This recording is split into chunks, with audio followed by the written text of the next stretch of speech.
Good morning from Panhandle Outdoors with Winston Chester. Panhandle Outdoors, your source for fishing, hunting, and information for folks who enjoy the great outdoors.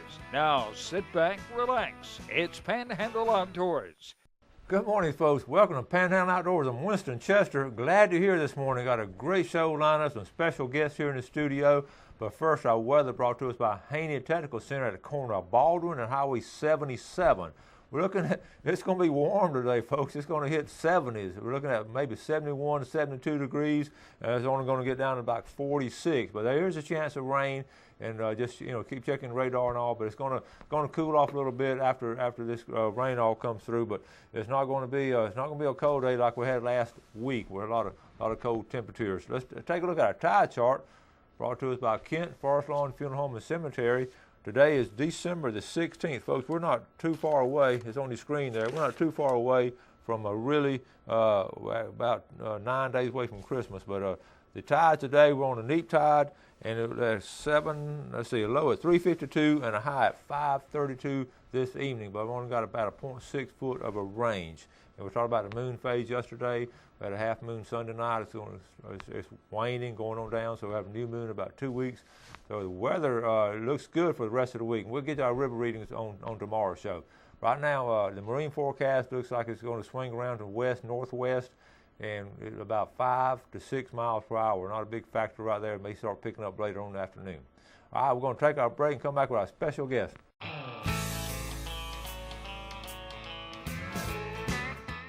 Welcome back, and look at our guest this morning. We've got a familiar face in Lieutenant Stan Kirkland, who is retiring, but we also have you brought a pretty girl with you this morning. Yep. I'm going to let you introduce her. Well, I'll call this out with the old and in with the new. Becca Nelson has been hired to be the Public Information Coordinator, the PIC as we call them. She'll be one of 5 around the state representing, but I'll be gone in just over a week, and Becca will be here, and she'll be the face of the commission from this point till whenever she decides she's had enough. Well, and I must say, it'll be a lot prettier face. But anyway, well, thank you, Winston. I appreciate that coming from a friend. Welcome you. to the show, and welcome to FWC, of course. But tell us a little bit about yourself, Becca. Well, I was born and raised in Panama City. I'm a local girl. I went to Bay High School, graduated in 2009. I graduated from Troy University last year. Since then, I've been working for News 13, WMAB. Okay. Yeah. Very good. And outdoor stuff. What do you like doing in outdoors? Pretty much anything. I'm up for anything. I love to hunt, love to fish. Just target practice. I love it all. She was out shooting skeet this weekend. I said, "What?" On Monday, I asked her. I said, "What'd you do this weekend?" And she said, "Well, went and shot skeet." And I said, "Wow." There you go. There you go. That's great. That's good. And she's killed a doe, but she hadn't gotten a buck yet. But she's working on that. Looking for my first buck. Okay. So anyway, well, you're gonna fit right in. You're gonna fit right in. Outdoor lady. She'll be fun. Her attributes, her journalism background, her interest in fish and wildlife are ready-made for this job. She and I have had a chance over the last week to visit and talk a lot, and I wasn't on her interview panel, but her interview panel did a good job, a superb job, and she'll be ideal, so we're trying to get her off on a good start, and I think we're setting the foundation to get her going. I know a lot of people, are qualified for your job. A lot of people want a job, and when they real selective when they pick someone. So that's a compliment to you, of course, to be chosen for this position. Definitely. How many people have told you you've got some big shoes to fill? I haven't heard that at all. You haven't heard that? Well, I'm going to tell you that. Wait a minute. There's a standing joke between us because I think she's heard it about 50 times. Yeah. And I said, Becca, you're a good sport. I said, and she laughed. She said, "Well, every time anybody says that, I just smile and go on." I said, "Well, you're a good sport," because, but she'll be ideal in the job. Okay, so Stan, we actually showed. We went to your retirement, and you were there too. I was, yeah. And it was just such a wonderful occasion. Gail shot some video. Oh, I know. And we started talking about it. I said, let's just do we were going to normally do like a little 5-minute segment, and we kept, had a lot of she said, well, what do you want to cut? I looked at it and I said, don't cut that. I said, well, don't cut that. And before I know it, I said, this is good enough. I think our viewers would appreciate it. And I got the most calls and emails when we showed that. And it just shows what kind of following you had on Panhandle Outdoors. People well, Winston, people in Northwest Florida, I told somebody this that was interviewing me the other day about leaving, and I said, people are just special. That's why I've always enjoyed working in this part of the state. I had a chance to go to South Florida and work. I've had a chance to go to 2 other places, make more money than I'm made, but it was important to me for my family to stay in school system. We had great school systems, and my wife had a job, and I just didn't want to put the family through that upheaval. But I want to say one thing. The honor I got from you at the awards thing the other night for being one of the best map readers was really great. And I don't know if you showed that. You should have. I think we did. Okay. It showed it, Jeff. Yeah, it was on there. So, and the large print edition really will be useful later, or already is useful. But if anybody missed that, I took a trip with Winston and Gail, and I missed a turn. I was supposed to be the official map person, and instead of plugging in the Garmin, and I think the Garmin was buried somewhere, but we missed a turn, and instead of coming into Georgia, we saw a sign that said, "Welcome to Tennessee." That's a true story. That was back in October, and it was just hilarious. And like I said, when we were talking, it turned a 9-hour trip into an 11-hour trip. But we had a ball. We had a good time. We sure did. But I thank you, though, from the bottom of my heart for the recognition that y'all gave me the other night, and people were so nice. Congressman Sutherland, I appreciate him taking time. He was supposed to be in Texas, I think, already, and he delayed his trip so he could come, and I really appreciate that. Everybody's really good. Well, it's just a testimonial to you as a man and you as a worker, and what people thought about you, and so many people were there, and they just had some great things and funny things, and now, as we say, we always, things keep moving on, and they do. I've got about a year before I retire, and I'll be doing the same thing. So we're going to turn it over to young people. And I've been training someone to teach outdoor ed. Oh wow! Now it takes me a long time to train them. I've had Coach Wilkie doing this about 3 or 4 years now. So I know Brian Wilkie. That's right. You got a short period of time to train. You only had a week or 2 to train Becca. Yeah, we're going over the things that we do, and the things that she'll be doing in the job, and the things I've always done is you're the person who takes what the commission has done and paints a story for people, and you really, that's it in a nutshell. Whether it's a person that calls you on the phone, a reporter, and says, "Hey, tell me what happened," then you've got to take pages and pages of kind of official reports, in some cases, law enforcement reports or incident reports, or programs that commission's involved in, and you got to condense it down into something real quick. Yeah. And because reporters don't have hours; they've got a minute and a half if it's a segment. So you have to. There's some things you have to learn how to do that, and Becca's background in journalism will be ideal for this. She's got a great start already, having worked for a year with Channel 13. It'll be a good transition for her. Very good. Let's take this break. We'll come right back and talk to Becca some more.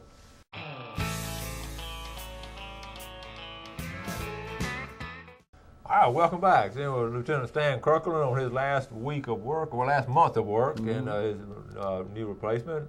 Becca, we're just glad to have you come aboard. It's great to be here. Okay, listen, Stan, one of the things we're talking about off air, one of the first things she's going to get hit with, bears. What are you going to do about these bears, Becca? So let's go. Well, she and I, we attended a meeting last week where there was a discussion about the upcoming survey. There's going to be bear survey work. It's already been done in Central Florida, across a pretty good swath of Central Florida, and those bear hair samples have already been sent to the University of Tennessee. University of Tennessee is going to be taking those samples, converting each sample, and there are literally thousands of these. They convert each sample to a DNA profile, and so we'll know how many bears came to that site. And so all of that work will be replicated here in the Panhandle. this coming summer. There are literally hundreds of these little small enclosures, though, that are 10 by 10 or 15 by 15. I forget the exact size, and there's barbed wire around them, and so they will be putting a bait or attractant in the very middle of those, and then as the bear comes to that, attractant goes through the wire, under the wire, pulls out hair, and then the researchers go back, pull the hair, take the hair off, put it in a vial, and then you do this day after day after day during the period of study, and then all of those are then shipped off. There'll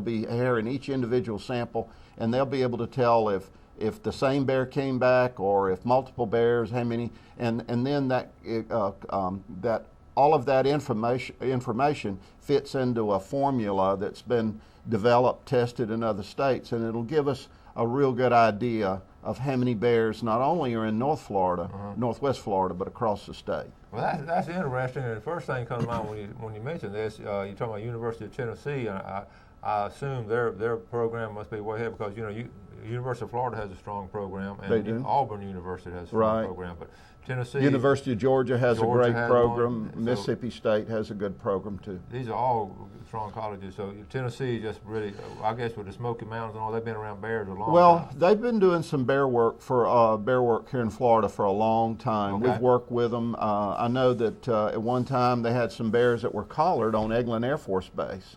And in fact, one of those bears, I hate to say it, was recently killed by a car. It was a female, and she was 19 years old. Wow. And we were trying to figure out how many cubs she likely would have had over her 19 years. And it was amazing. Now, it was just amazing. Now, her collar was no longer functional, but they were able to look, and she had a lip tattoo, and then she had an ear tag. So they knew that this bear, and I forget the number, but they knew this bear had been one they had worked with. Wow. Yeah.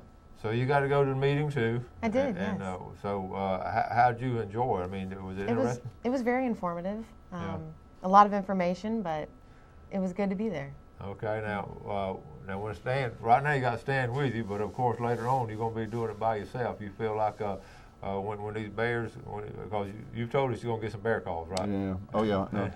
Well, the one thing we're talking about now is trying to get her in touch with the people.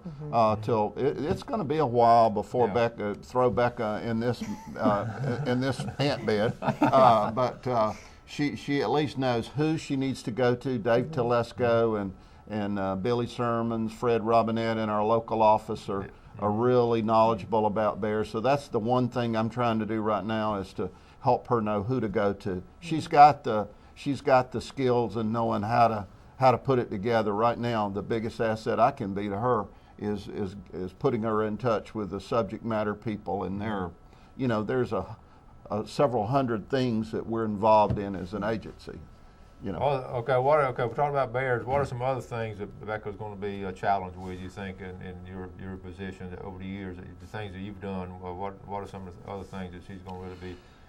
Well, on a controversial note, obviously it's going to be red snapper. Okay. Now, so much of the red snapper is going to be, that fishery is in federal waters, and the National Marine Fisheries Service, or NOAA, recently took action for what's called sector separation. She's not going to right now understand all of that, but the important thing is to know who to go to that can deal with it or explain it, and it's complicated and it's controversial. Don't feel bad about not understanding it, because about 95% of the people out there don't understand it, including myself. And once we do understand it, they're going to change it again. So you got to just tell us what they're planning on doing. Right. Well, yes. and just simple things like federal waters versus state waters. Federal waters begin at 9 miles. Yeah. And people, people want a simple solution. The public, hey, I want a simple solution. I fish. Yeah. But you got these competing. Well, I shouldn't say competing interests. You got the feds, and you got our agency, and trying to reach an agreement, and it's not always attainable. Well, the biggest and most frustrating thing to myself and our viewers, I think, is that we hear experts say this, and then another group of experts going to say that. and then so you don't know which group of experts to believe, and then they'll come up with different data. And so what happens, it's like any kind of research, and you learn this in college, you can find research that says, well, it's not really a square, it's a circle. And so that's the hardest thing for the layman and all to. One thing, I will say this, one thing that people appreciate is, and our agency has always done this, and I hope they never stop. They lay it out. They tell people, this is what we've done. Here it is. Here's, you can have a copy of it. This is the same thing our people have, and let people make their own, make their own call. And if you do that, people are more trusting. They believe you. They have confidence, that you're doing the right thing. Where you don't understand it, where things are complicated, all these competing interests, and people don't share info, or it looks like that answer was pulled out of outer space. That's when they begin to lose confidence. Yeah, and that's such a valid point too, right there. Yep. All right, we're going to take a final break and come right back.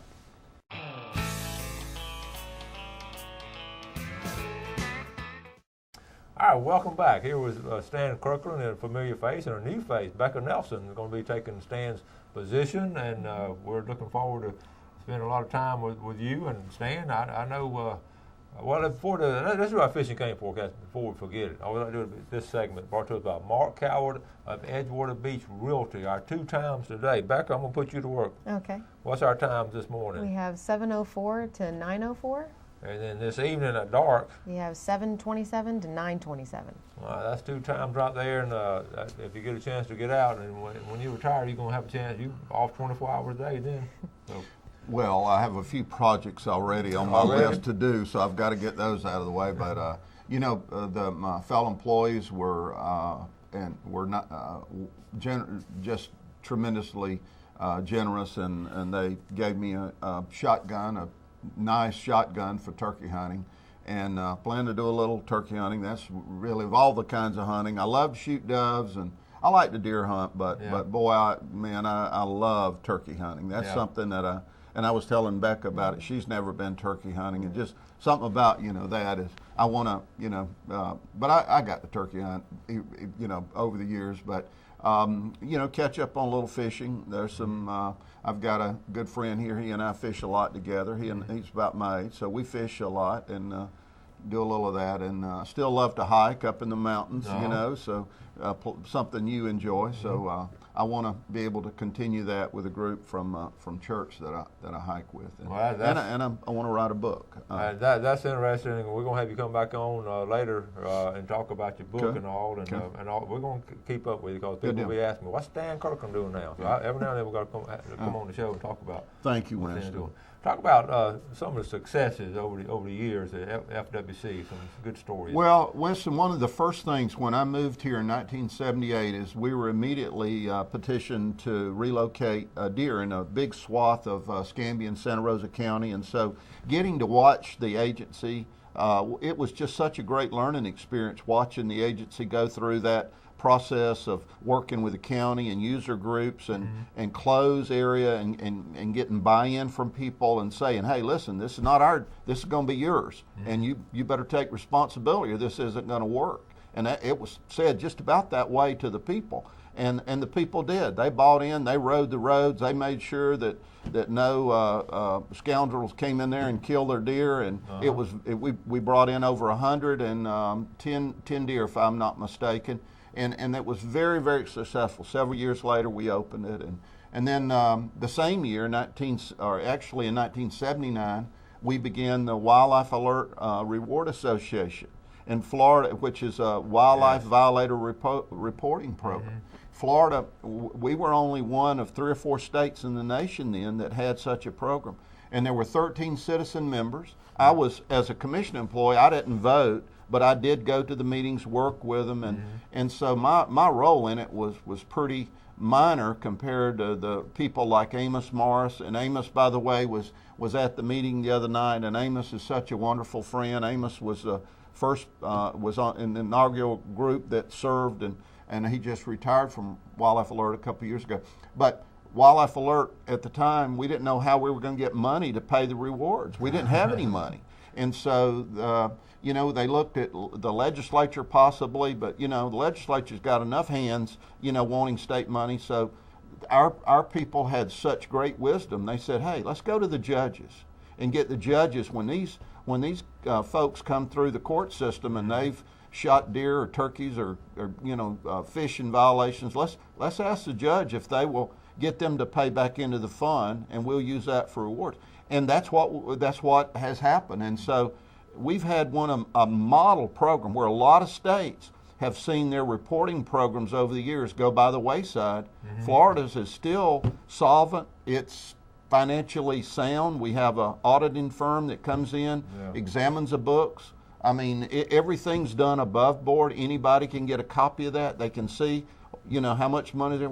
So it's a very open process, but it's very successful. And that, just being part of that and being successful. I've forgotten about all the stuff that didn't work. But those are great success stories out there. Yeah, they are. And we, you know, in 1998, we restocked wild turkeys in Holmes County.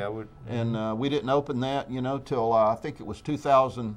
Either 6 or 7, I forget now, but that was very successful. Wild turkeys are doing well. I've never hunted in Holmes County, so don't anybody think that was personal. But anyway, that was, you know, just being part of that and seeing the people, the buy-in, and people protecting their the birds, and you know, they were very supportive, and that's been gratifying. Well, Stan, you've had a fruitful and dedicated career with FWC, and everyone appreciates the job you've done. Well, thank you, Winston. I appreciate you and this show. There's no comparable shows anymore. And nobody that crazy to do it. well, you've got a regular job, and then this is, you know, I don't know how you do it. Well, I'm just, with the Lord's help is what I do. Thank you for doing.